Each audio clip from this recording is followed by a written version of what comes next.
Hello viewers, welcome to DP collections. இப்போ நீங்கள் பார்த்துட்ருக்கிறது 36 சைஸு ஆரி ஒர்க் ப்ளவுசஸ் தாங்க. நியூ கலெக்ஷன்ஸ் ஆல்ரெடி நம்ம வீடியோஸ் அப்டேட் பண்ணியிருப்போம். ஜஸ்ட் 899 ருபீஸ் மட்டும் தான். வீடியோக்கு ஒரு லைக் பண்ணிவிட்டு நீங்கள் கமெண்ட் பண்ணிவிட்டு அதை ஸ்க்ரீன்ஷாட் எடுத்து அனுப்பிச்சிங்க அப்படின்னா உங்களுக்கு ஃப்ரீ ஷிப்பிங்லேயே இந்த ப்ளவுசஸ் கிடைக்கும். இப்போ பார்த்துட்ருக்கிறது எல்லாமே 36 தான். ரொம்பவே சூப்பரான ஒரு ஆரி ஒர்க் பண்ணியிருக்கோம்.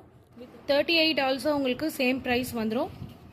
இது எல்லாமே 38ஓட அவைலபிள் கலெக்ஷன். உங்களுக்கு ரொம்பவே ஹெவியான ஒர்க் பண்ணியிருக்கோம். ஜஸ்ட் 899 ருபீஸ் மட்டும்தான். டிபி கலெக்ஷன்ஸில் ஆரி ஒர்க் மட்டும் இல்லை, டெய்லி வியர்லேருந்து டிசைனர் வியர், பனாரஸ் எல்லா ப்ளவுசஸுமே அவைலபிள் இருக்குது. ஸோ மறக்காமல் இந்த வீடியோக்கு ஒரு லைக் பண்ணிடுங்க, கமெண்ட் பண்ணுங்கள். ஆல்ரெடி பர்ச்சேஸ் பண்ணவங்க, நியூவாக பார்க்குறவங்க ஜஸ்ட் ஒரு ஹாய்னு ஒரு மெசேஜ் பண்ணிடுங்க. சப்ஸ்கிரைப் பண்ணாமல் இருந்தீங்கன்னா சேனல் சப்ஸ்கிரைப் பண்ணிடுங்க, ஃபாலோ பண்ணிக்கோங்க. தேங்க்யூ.